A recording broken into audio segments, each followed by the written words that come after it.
तो hey guys, welcome back और YouTube channel. तो आज हम पढ़ेंगे ना भाई क्लास 12th का आपका जो कि बहुत इंपॉर्टेंट चैप्टर है ह्यूमन रिप्रोडक्शन, जिसमें आपका रिप्रोडक्टिव हेल्थ और रिप्रोडक्शन इन ह्यूमन दोनों चैप्टर को आज हम कवर करेंगे। पिछले 10 साल में सबसे इंपॉर्टेंट क्वेश्चंस जो है, देखो आने के तो बहुत क्वेश्चंस आए आपके पास, लेकिन जो सबसे इंपॉर्टेंट क्वेश्चन है जहाँ पे आपकी पूरी एनसीईआरटी भी कवर हो जाएगी, इससे रिलेटेड और भी अगर क्वेश्चंस अगर आने की पॉसिबिलिटी होगी तो वह भी कवर हो जाएंगे। तो चलिए हम शुरू करते हैं। आपका समय बहुत इंपॉर्टेंट है, मिड टर्म एग्जाम में भी इसका यूज कर सकते हो और आपका जो बोर्ड का एग्जाम होगा वहाँ भी इसका आप यूज कर सकते हो। तो चलो देखते हैं सबसे पहले क्वेश्चन को। पहला क्वेश्चन आपसे क्या बोला जा रहा है, एक बार ध्यान से देखो। बोल रहे हैं कि एक्सप्लेन करिए प्रोसेस ऑफ स्पर्मेटोजेनेसिस को। तो देखो कब पूछा है, सीबीएसई 2019 में पूछा है 3 मार्क का। तो अब स्पर्मेटोजेनेसिस को अगर मान लो कि नहीं सुना आपने, लेकिन थोड़ा सा अगर इसके बारे में सोचना पड़े तो सोच लोगे। क्यों? क्योंकि देखो इसमें जो वर्ड यूज हो रहा है ना, एक तो स्पर्म यूज हो रहा है। स्पर्म, तो स्पर्म क्या होता है? यह होता है आपका मेल गैमिट, ठीक है ना, ये होता है आपका मेल गैमिट। दूसरा यहाँ पे जेनेसिस वर्ड यूज हो रहा है, जेनेसिस। जेनेसिस का मतलब होता है ना इंग्लिश में फॉर्मेशन, ठीक है ना, फॉर्मेशन। तो अब देखो हमने जब इस नाम को तोड़ा स्पर्मेटोजेनेसिस का, तो आधा चीज़ तो हमने यहीं से निकाल लिया। क्या? मेल गैमिट को, फॉर्मेशन को हम क्या बोलते हैं? स्पर्मेटोजेनेसिस बोलते हैं। अब इसके प्रोसेस को हमें समझाना है। तो चलो यहाँ पे देखते हैं प्रोसेस को कैसे समझेंगे। कि देखो spermatogenesis is a process of formation of sperm. कहाँ से? From spermatogonia in the seminiferous tubule of the testis. यह जो स्ट्रक्चर है, यह अगर आप एनसीईआरटी पढ़ोगे तो वहाँ पे सब चीज़ लिखा गया कि सेमनीफ्यूरस ट्यूब्यूल किसे कहते हैं, स्पर्मेटोगोनिया किसे कहते हैं, ठीक है ना। इसके पहले मैं आपको एक फिगर दिखाना चाहूँगा जहाँ से आपको ज़्यादा आइडिया हो जाएगा। ये वाला डायग्राम देखो आप, ये वाला डायग्राम देखो, आपको आई होप क्लियर दिख रहा होगा। इस डायग्राम को देखो, यहाँ पे देखो सबसे पहले ना क्रोमोसोम नंबर कितना है? 46 है स्टार्टिंग में। इसमें हुई है आपकी, देखो इसको क्या बोलते हैं? स्पर्मेटोगोनिया बोलते हैं, जो कि 2n होती है, मतलब कि डिप्लॉयड होती है। तो जो इसमें सबसे पहला फेज चलता है ना, इसको हम बोलते हैं मल्टीप्लिकेशन फेज। अभी मल्टीप्लिकेशन फेज के बारे में क्या लिखना है आपको एग्जाम में, वह तो आगे आपका आएगा ही आएगा, लेकिन अभी देख लो क्या होता है। सबसे पहले मल्टीप्लिकेशन फेज होता है, सेकेंड फिर ग्रोथ फेज होती है, ग्रोथ फेज के बाद मैचुरेशन फेज आता है, लास्ट में आता है क्या आपका? स्पर्मियोजेनेसिस। स्पर्मियोजेनेसिस, इतना प्रोसेस, मतलब इतने फेजेस को आपको पढ़ने होते हैं। ये सारे फेज को मिला के पता है क्या हुआ? सारा फेज मिला के आपका हुआ क्या? स्पर्मेटोजेनेसिस, ठीक ना, स्पर्मेटोजेनेसिस हुआ। तो अब चलो यहाँ पे देख लिए क्या क्या हो रहा है। अब आओ वहाँ पे हम देखते हैं। तो सबसे पहला फेज हमने क्या बताया? Multiplication phase. अब देखो मल्टीप्लिकेशन फेज में होता क्या है कि डिप्लॉइड्स स्पर्मेटोगोनिया जो कि होती है, मैंने बताया, जिसको हम जर्म सेल बोलते हैं, वो डिवाइड करती है माइटोसिस के दौरान। माइटोसिस क्या होता है? देखो सेल डिवीजन में हम मियोसिस पढ़ते हैं और माइटोसिस पढ़ते हैं। माइटोसिस जो होता है ना, वहाँ पे नंबर ऑफ सेल जो होता है, जितना पेरेंट्स में होता है उतना आपके प्रोजनी के अंदर भी जाता है। जैसे मान लो 46 आपका पेरेंट में, तो प्रोजनी में भी जाएगा, सेम डिट्टो क्लोन बनता है वहाँ पे, ठीक, from large number of spermatogonia.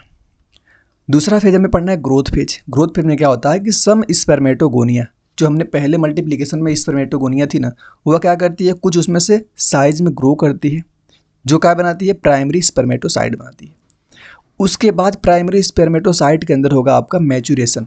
Each primary spermatocyte जो क्या करती है? फर्स्ट माइटोटिक डिवीजन, उसके बाद क्या बनाती है? 2 सेकेंडरी स्पर्मेटोसाइट्स बनाती है। क्या? 2 सेकेंडरी स्पर्मेटोसाइट। और ये जो स्पर्मेटोसाइट होती है ना, वो क्या होती है? हेप्लॉइड होती है। These undergoes the second mitotic division, जिसकी वजह से क्या बनता है? 4 हेप्लॉइड स्पर्मेटिड बनता है। कितना क्या बन गया आपका? 4 बन गया आपका हेप्लॉइड स्पर्मेटिड। अब इस स्पर्मेटिड के अंदर क्या होगा? स्पर्मियोजेनेसिस। स्पर्मियोजेनेसिस, स्पर्मियोजेनेसिस में स्पर्मेटिड जो होते हैं वो डिफ्रेंशिएट करते हैं और मैच्योर होते हैं किसमें? स्पर्मेटोजोआ में। और इसी स्पर्मेटोजोआ को हम क्या बोलते हैं? स्पर्म बोलते हैं। तो आपको इस क्वेश्चन में इतना लिखना था, एक्सप्लेन करना आपका प्रोसेस ऑफ स्पर्मेटोजेनेसिस में। तो आपको यह 4 फेजेस लिखने हैं।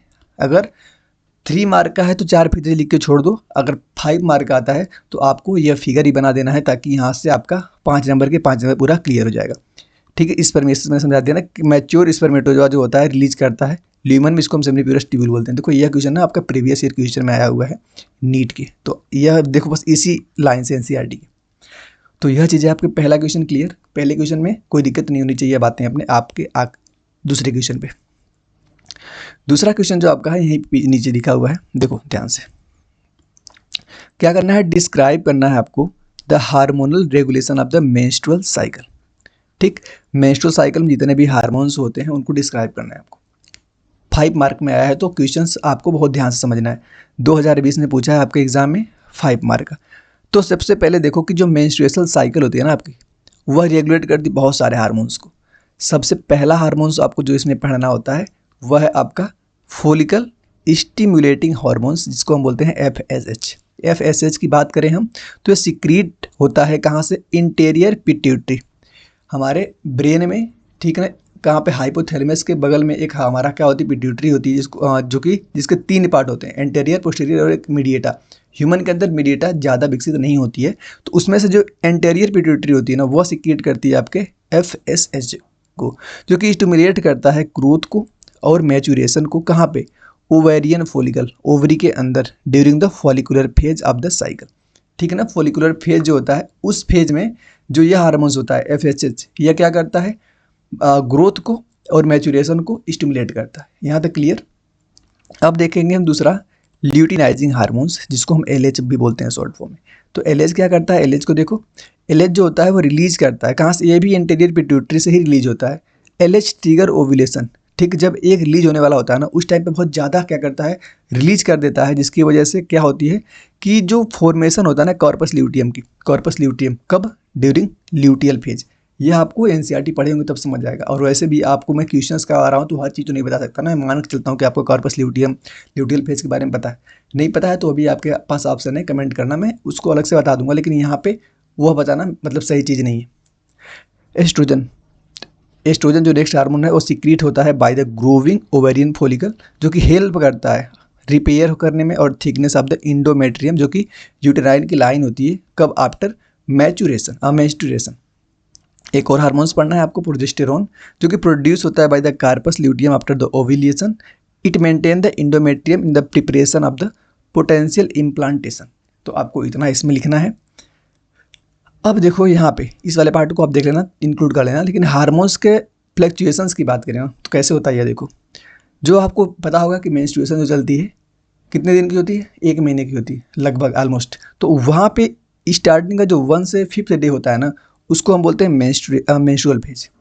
तो इसमें होता क्या है कि जो एस्ट्रोजन का लेवल होता है वो लो होता है, ठीक, और प्रोजेस्टेरोन का लेवल भी यहाँ पे क्या होता है, लो होता है। फिर 6 से 14 दिन की हम बात करें तो यहाँ पे फॉलिकुलर फेज चलती है, जहाँ पे एस्ट्रोजन बहुत मतलब क्या करता है, इंक्रीज करता है, धीरे धीरे एस्ट्रोजन यहाँ पे इंक्रीज करता है। फिर आगे आओ 14th डे, इस दिन हो जाता है क्या आपका ओव्यूलेशन, क्योंकि LH जो था ना वहाँ पे ट्रिगर हो जाता है, ज़्यादा रिलीज हो जाता है। 15 से 28 दिन की बात करें जिसको हम बोलते हैं ल्यूटियल फेज, जहाँ पे हाई प्रोजेस्टेरोन का लेवल होता है। तो ये चीज़ें क्लियर है आपको। अब आओ देखते हैं क्वेश्चन नंबर 3 में, डिफ्रेंशिएट करना है आपको स्पर्मेटोजेनेसिस को और oogenesis को। 2018 में 3 मार्क का पूछा हुआ है। अब देखो डिफ्रेंशिएट करना है आपको। सबसे पहले इधर फीचर लिख लो, locomotion, start of process, number of gametes, duration of process, polar body का फॉर्मेशन। तो स्पर्मेटोजेनेसिस क्या होता है, टेस्टिस के अंदर चलती है, oogenesis ओवरी के अंदर चलती है। यह कब होती है, मतलब स्पर्मेटोजेनेसिस प्यूबर्टी के बाद आती है और थ्रू आउट द लाइफ चलती है। लेकिन oogenesis जो होती है यह आपकी फीटल स्टेज में ही आ जाती है और कम मतलब थ्रू आउट द लाइफ नहीं चलती है। 4 sperm, number of gametes, 4 sperm produce होते हैं, सारे के सारे स्पर्मेटोगोनिया बोलते हैं उसको। 1 ओवम, एक ओवम होता है और 3 क्या होती है यहाँ पे, पोलर बॉडी होती है। अब देखो duration of the process continuous होती है आफ्टर प्यूबर्टी। साइकिल, यह जो होती है साइक्लिक प्रोसेस, इसको क्या बोलते हैं हम, साइक्लिक प्रोसेस बोलते हैं, जो कि हर महीने में एक बार रिलीज होती है। पोलर बॉडी का formation, no polar body form, spermatogenesis में कोई पोलर बॉडी फॉर्म नहीं होती है। 3 पोलर बॉडी फॉर्म होती है कहाँ पे आपकी, oogenesis में। यहाँ तक कोई दिक्कत नहीं है। 4 क्वेश्चन पे आते हैं। 4 क्वेश्चन के रेडी हो जाइए। इस क्वेश्चन में देख क्या पूछा जा रहा है, डिस्क्राइब करना आपको structure of human sperm with a labelled diagram. तो सबसे पहले आपको डायग्राम ही देखना पड़ेगा। डायग्राम को देखते हैं सबसे पहले। चलो देखो आपके सामने यहाँ पे डायग्राम दिख रहा है। यह देखो, यह आपका स्पर्म का स्ट्रक्चर है। तो स्पर्म के स्ट्रक्चर में आपको कितनी भाग दिख रही हैं, सबसे पहले तो आपको यह जो दिख रहा है ऊपर, इसको बोलते हैं हम हेड पार्ट, ठीक। हेड पार्ट के अंदर ही क्या होता है आपका, न्यूक्लियस। यहाँ पे क्या होगा आपका, न्यूक्लियस होगा,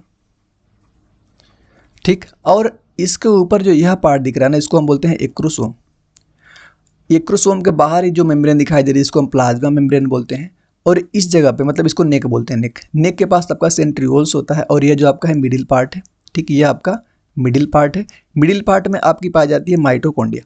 माइटोकॉन्ड्रिया का कार्य क्या होता है? माइटोकॉन्ड्रिया कार्य को भी हम पीछे देखेंगे। ये क्या करती है ना, एनर्जी प्रदान करती है। और यह आपका जो पार्ट दिख रहा है, ये कौन सा पार्ट है? टेल वाला पार्ट है, ठीक नहीं, आपका टेल वाला पार्ट है। तो यहाँ तक कोई तो इसका स्ट्रक्चर तो हम देख ही चुके थे। अब देखते हैं जो हेड होता है वो कंटेन करता है एक न्यूक्लियस को, ठीक, जो कि हेप्लॉइड्स होता है, एंड एक्रोसोम उसके ऊपर पाया जाता है। मैंने बताया उसके ऊपर देखो एक्रोसोम जो होता है ना, उसमें कुछ एंजाइम्स पाई जाती हैं जो कि पेनिट्रेट करती हैं जब स्पर्म पहुंचता है आपके ओवम के पास उस टाइम पे।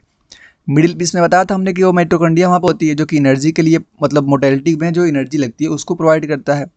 टेल को हम फ्लैजिला में बोलते हैं, जो कि एक लंबी सी होती है जो कि स्पर्म को स्विम करने में, तैरने में मदद करती है। यहाँ तक कोई दिक्कत जी नहीं। तो यहाँ तक हमने आपको सब चीज़ बता दिया। अब आते हैं अपने अगले प्रश्न पे, जो कि आपका है व्हाट इज फर्टिलाइजेशन। डिस्क्राइब करना है the event that occur during and after fertilisation in human. देखो 5 मार्क का है, 2019 में पूछा गया, तो क्वेश्चन बेहतर है। सॉल्यूशन देखो इसका कि फर्टिलाइजेशन एक प्रोसेस होता है जहाँ पे स्पर्म फ्यूज करता है ओवम से, उसके बाद जाइगोट बनता है, जो कि टिपिकली अकर होता है कहाँ पे? Ampullary region of the fallopian tube. यहाँ पे देखो अगर एमसीक्यू बनाना चाहे तो यहाँ पे 3 एमसीक्यू बन सकते हैं। क्या क्या? कि हम स्पर्म और ओवम के फ्यूजन को फर्टिलाइजेशन बोलते हैं, बाद में जाइगोट बनता है, जो कि टिपिकली कहाँ पे होता है? आपसे रीजन पूछ सकता है तो वह होता है एम्पुलरी रीजन। कहाँ पाया जाता है? फैलोपियन ट्यूब में। अब देखो ड्यूरिंग फर्टिलाइजेशन के दौरान क्या क्या होता है। सबसे पहला जो था स्पर्म कैपेसिटेशन होता है। क्या बोलते हैं स्पर्म कैपेसिटेशन को? Sperm undergo charge in the egg female reproductive tract, जो कि इनेबल करता है फर्टिलाइज द एग। तो पहला पॉइंट जिसको हम कैपेसिटेशन बोलते हैं। दूसरे पॉइंट के देखो एक्रोसोम रिएक्शन। यह क्या होता है कि द स्पर्म रिलीज करता है एक एंजाइम को। वो एंजाइम कौन सी है? वह एंजाइम आपकी मतलब कहाँ से होती है? एक्रोसोम से होती है, ठीक है ना, जो कि पेनिट्रेट करता है सबसे पहले किसको? Zona pellucida. अब क्या है जोना पेलुसिडा भाई? ये होती है ओवम की लेयर। ओवम की जो लेयर होती है उसमें से एक यह भी है zona pellucida. Third point fusion of membrane. क्या? Fusion of membrane. जैसे the plasma membrane of the sperm and ovum fuse होता है, allowing the sperm nucleus to enter the ovum. जब जो मेम्ब्रेन होती है वो फ्यूज होती है, मतलब कि जब उसको पेनिट्रेट किया जाता है उसके बाद उसमें क्या करता है? स्पर्म का न्यूक्लियस अंदर इंटर कर जाता है। 4 कोर्टिकल रिएक्शन। यह क्या होता है? दिस प्रिवेंट करता है पोलिस्पर्मी, कि एक ही स्पर्म एक में जा सके, ठीक है ना, ऐसा नहीं कि 10 स्पर्म चल जाए, एक तो अंदर एक ही है ना। तो यहाँ पे यह बात को लिखा जा रहा है। चलो आते हैं अपने नेक्स्ट क्वेश्चन पे। अभी उसी में पोस्ट फर्टिलाइजेशन को देखना है। पोस्ट फर्टिलाइजेशन में कि the zygote undergoes cleavage to form the multicellular blastocyst. जो ब्लास्टोसिस्ट होता है वो मूव करता है यूटेरस के अंदर, वो इम्प्लांट करता है अपने आप को कहाँ पे? इंडोमेट्रियम, मतलब कि जो ये उसका बाहर वाली लेयर होती है यूटेरस की उसके अंदर। थर्ड जो इम्ब्रियो होता है वो क्या करता है? Tissue and organ banana start कर देता है। 6 पॉइंट को देखो, 6 क्वेश्चन जो कि आपका 2016 में 3 मार्क का पूछा गया था। सॉल्यूशन देखो क्या पूछ रहे हैं हमसे? प्लेसेंटा का फंक्शन पूछ रहे हैं हमसे, एक्सप्लेन करना है फंक्शन ऑफ प्लेसेंटा। चलो आराम से देखते हैं, कोई दिक्कत नहीं है। तो सबसे पहले इसको देखो आप कि द प्लेसेंटा कैसा होता है? डिस्क शेप का स्ट्रक्चर होता है, जो कि फैसिलिटेट करता है exchange between the mother and foetus के बीच में जो सब्सटेंस का एक्सचेंज करने का कार्य कौन करता है? प्लेसेंटा ही करता है। सबसे पहला इसका फंक्शन है कि न्यूट्रिशन का, जो प्रोवाइड करता है न्यूट्रिशन को मदर के blood of the foetus, mother के ब्लड से फीटस में जाता है। रिस्पिरेटरी फंक्शन का कार्य भी यही करता है, अलाउ करता है exchange of oxygen and the carbon dioxide between the maternal and foetal blood. Excretory function का भी कार्य करता है, रिमूव करता है waste product from the foetus. तो यहाँ तक क्लियर कि प्लेसेंटा का क्या कार्य बताया हमने? 3, एक तो न्यूट्रिशन, रिस्पायरेशन और एक्सक्रीजन। इंडोक्राइन फंक्शन भी करता है, जैसे सिक्रीट करता है कुछ हार्मोन्स को, लाइक HCG जिसको हम ह्यूमन कोरियोनिक गोनेडोट्रोपिक हार्मोन्स बोलते हैं। प्रोजेस्टेरोन का भी सिक्रीशन करता है, एस्ट्रोजन का भी, which are necessary to maintain pregnancy को मेंटेन करने के लिए ये हार्मोन्स बहुत ही जरूरी है। अब 7th क्वेश्चन को देखो, what are the different method of the contraceptions, explain करना। यह देखो आप आगे कहाँ पे? यह आ गया आप रिप्रोडक्टिव हेल्थ में, ठीक है ना, रिप्रोडक्टिव हेल्थ का क्वेश्चन, इंपॉर्टेंट क्वेश्चन। इसी क्वेश्चन के थ्रू आपका लगभग समझ लो कि रिप्रोडक्टिव हेल्थ खत्म ही है, क्योंकि बहुत इंपॉर्टेंट वाला पार्ट आ गया। तो इसका सोल्यूशन देखो 2015 5 मार्क का। तो कंट्रासेप्शन के मेथड्स में सबसे पहला होता है आपका नेचुरल मेथड्स। एग्जाम्पल देखो इसका, नेचुरल में 2 एग्जाम्पल पढ़ना है आपका, पीरियोडिक अब्सटिनेंस विथड्रॉ मेथड्स। फिर पढ़ना आपको बैरियर मेथड, जहाँ पे कंडोम और डायफ्राम को पढ़ोगे। थर्ड पढ़ना आपको IUD, इंट्रा यूटेराइन डिवाइसेस, जिसमें आपको कॉपर टी को पढ़ना है जो कि प्रिवेंट करता है इम्प्लांटेशन ऑफ द एम्ब्रियो को। फिर हार्मोनल मेथड पढ़ना है जहाँ पे ओरल कंट्रासेप्टिव पिल्स और इंजेक्टेबल पढ़ना है। सर्जिकल मेथड्स में आपको वेसेक्टोमी जो कि मेल के अंदर होती है, ट्यूबेक्टोमी जो कि फीमेल के अंदर होती है। अब एक्सप्लेन करेंगे हम दोनों मेथड को, ठीक। तो बैरियर मेथड्स जहाँ पे हमने बताया कॉन्डोम पढ़ना है, तो वहाँ पे condom is the sheath worn over the penis during the intercourse. It prevent करता है स्पर्म को from the entering the female reproductive tracts thereby the preventing fertilisation. Oral contraceptive pills की बात करें तो यह पिल्स जो कि कंटेन करती है सिंथेटिक हार्मोन्स को, जो जिसमें एस्ट्रोजन और प्रोजेस्टेरोन दोनों पाए जाते हैं, और ओव्यूलेशन को रोकती है, देयर बाय द प्रिवेंट करती है फर्टिलाइजेशन को। यहाँ तक क्लियर आपका। नेक्स्ट क्वेश्चन पे आए, थोड़ा सा फास्ट इसलिए करवा लूँ क्योंकि एग्जाम आपका बहुत पास है, तो मैं बीच में इधर उधर की बातें करके टाइम पास नहीं करूँगा। जितना टाइम हो सके आपको पूरे की पूरी प्रोडक्टिविटी आपको पढ़ाई में ही मिले। क्वेश्चन नंबर 8, अगर मैं वैसी बात करने लगूँ थोड़ा सा तो आपको इंटरेस्ट भी आएगा, लेकिन मैं वैसा रियल में नहीं हूँ भाई। आपकी समय जितना इंपॉर्टेंट है उतना हमारा भी है, तो आप पूरा का पूरा ध्यान पढ़ाई पे दीजिए। अगर आप ऐसी जगह पे भटक रहे हैं तो अभी मान जाइए, क्योंकि फ्यूचर बेहतर करना है तो इन सबसे हमें बचना ही चाहिए। What is IVF? IVF के बारे में बताना है, मेंशन करना है 2 conditions where the IVF is recommended. तो 2020 ने पूछा है आपसे 2 मार्क का। तो सबसे पहले देखो IVF का फुल नेम होता है इन विट्रो फर्टिलाइजेशन। यह एक प्रोसेस है जहां ओवम को फर्टिलाइज करवाते हैं बाई स्पर्म के द्वारा आउटसाइड ऑफ द बॉडी। कहाँ पे? यह पॉइंट करना, आउटसाइड ऑफ द बॉडी, मतलब हम लैब में सारा प्रोसेस करवाते हैं। उसके अंदर क्या क्या होता है, किस केस में करवाते हैं? ब्लॉक अगर हो जाए या तो डैमेज हो जाए फैलोपियन ट्यूब। सेवरल मेल, कुछ मेल होते हैं जो कि इनफर्टाइल होते हैं, जहाँ पे उनका लो स्पर्म काउंट होता है, तब करवा सकते हो। 2 नंबर का था तो इतना लिख दियो, बहुत हो गया। 9th क्वेश्चन है, डिस्क्राइब करना the structure and the function of the human ovary को आपको करना है, ठीक ना। इसका स्ट्रक्चर तो आपको मैंने यहाँ पे नहीं बनाया, लेकिन आप इसका स्ट्रक्चर देख लेना भाई, मिल जाएगा आपको इस इजीली। चाहे एडिटिंग के दौरान मैं ट्राई करूँगा कि लगा दूँ। CBSE 2014 3 मार्क का पूछा है कि द ह्यूमन ओवरी स्मॉल होती है, ऑलमोस्ट आलमंड शेप का ऑर्गन होती है जो लोकेट होती है पेल्विक रीजन के अंदर। इससे कुछ पार्ट होते हैं, एक होता है कॉर्टेक्स मेडुला। जो कॉर्टेक्स होता है, इसका जो कॉर्टेक्स होता है वो कंटेन करता है follicle ovarian stage of the development. Medulla जो होता है वो कंटेन करता है कुछ ब्लड वेसल्स को, लिम्फेटिक वेसल्स को और नर्वस सिस्टम को और कुछ नर्व को। इसका फंक्शन जो होता है प्रोड्यूस एंड रिलीज करना क्या, एग को during the menstrual cycle. Secrete कुछ हार्मोन्स को सिक्रीशन करती है, सच जिसमें से एस्ट्रोजन और प्रोजेस्टेरोन भी सम्मिलित हैं, विच रेगुलेट करता है मेंस्ट्रुअल साइकिल को और प्रेगनेंसी को, ठीक। चलो अब देखो लास्ट क्वेश्चन जो कि आपका इंपॉर्टेंट है, 2019 3 mark.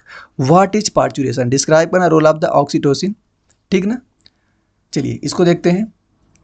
Parturition is a process of child birth where the fetus is expelled from the mother's uterus. The process began with the labor and the end with the delivery of the baby. Oxytocin एक hormones होता है जो कि release होता है posterior pituitary से। मैंने बताया ना पिट्यूटरी से बहुत सारे पार्ट्स होते हैं, उसमें से यह एक भी है, मतलब बहुत नहीं 3 पार्ट होते हैं। तो यह जो होता है ना आपका ऑक्सीटोसिन, ये पोस्टीरियर से रिलीज होता है। हमने क्या बताया था आपको, FSH और LH जो कि एंटीरियर पिट्यूटरी से रिलीज हो रहा था। ये स्टिमुलेट करता है स्ट्रॉन्ग कॉन्ट्रैक्शंस, कहाँ पे? यूटेराइन की मसल के अंदर, जो कि हेल्प करती है पुश करने में बेबी को through the birth canal. It also help in the contraception of the uterus after the delivery to prevent करती है किसको? एक्सेसिव ब्लीडिंग को भी यह रोकने का कार्य करती है। तो यहाँ तक मुझे लगता है कि आपको कोई पॉइंट में दिक्कत नहीं होनी चाहिए। मैंने आपको सारा का सारा समझा ही दिया, लेकिन अगर आपको कहीं पे लग रही है कि भैया आप इसको फिर समझाइए तो आपके पास ऑप्शन है, कमेंट कर सकते हो।